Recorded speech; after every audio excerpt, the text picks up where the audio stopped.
반갑습니다. 지난 시간에 이제 한 꼭지가 끝났네요.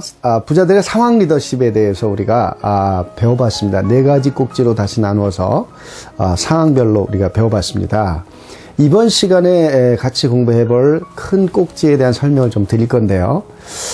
부자들은 성격별 리더십을 활용해서 부자가 됩니다.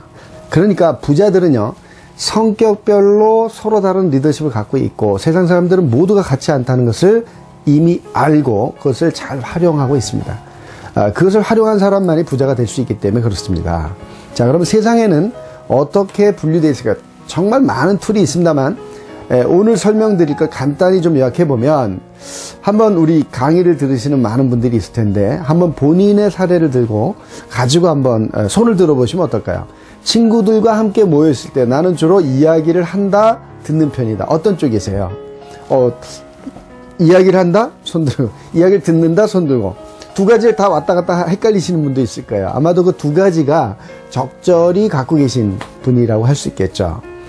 그러면 이야기를 하는 사람이 보통 있는 반면에 이야기를 좀 듣는 사람들이 있죠.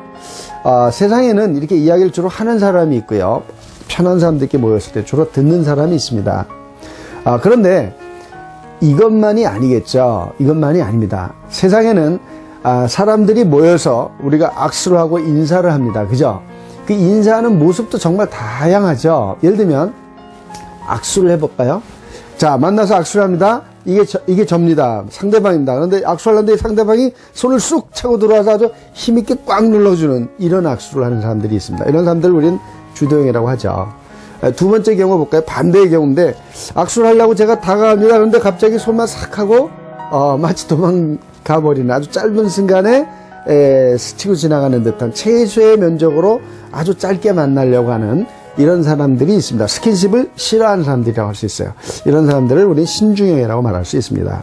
그런데요, 또 어떤 사람은 제가 악수하려고 이렇게 다가갑니다. 그러면 아주 따뜻하게 전체적인 면으로 안정감을 갖게 싹 잡아줍니다. 근데 이때 특징이 뭐냐면 온기가 탁 정해지는 느낌이 있어요. 그리고 편안하고 안정감을 갖고 이렇게 별로 흔들지도 않습니다. 이렇게 따뜻한 느낌을 가지고 악수해 주는 분이 있습니다. 이런 분은 우리는 안정형이라고 합니다. 또요, 이런 분도 있어요. 악수하는데 이게 제 손입니다. 다가갑니다. 근데 먼저 딱 잡더니 잡아 빼더니 흔들어댑니다. 반갑다고. 그러니까 자기가 반갑다라고 하는 이 사랑의 에너지를 표현하지 않고는 어쩔 수 없는 분들이 있죠. 이런 분들은 우리는 사교형이라고 말합니다. 이런 사교형들은요, 걸어갈 때도 이 몸짓이 달라요. 뒤에서 보면 히프가 많이 움직입니다. 그리고 손도 또 많이 움직이는 편이에요. 그러다가 어떤 아줌마를 만나면 어머 안녕하세요 이렇게 조용히 가다가도 갑자기 상황이 확 바뀌어갖고 뭐 좀 점잖지 못한 말로는 호들갑이라고 하죠. 약간 그런 느낌이 있고요. 또 반면에 어떤 사람들은 걸어갈 때 멀리서 왔는데 언제 왔는지 깜짝 놀라게 하는 사람들도 있습니다. 손도 별로 움직이지 않아요. 그리고 걸어갈 때 보폭도 비교적 작은 보폭이면서 이 보폭을 닿는 힘의 균형이 뒤가 아니고 비교적 앞쪽에 있습니다. 그럼 소리가 날까요? 나지 않을까요? 당연히 나지 않겠죠. 그래서 이렇게 걷는 사람들도 있습니다. 이런 사람들 신중형이라고 합니다. 또 어떤 사람 보폭이요, 앞쪽이 아니라 뒤쪽입니다. 그래서 어떻게 될까요?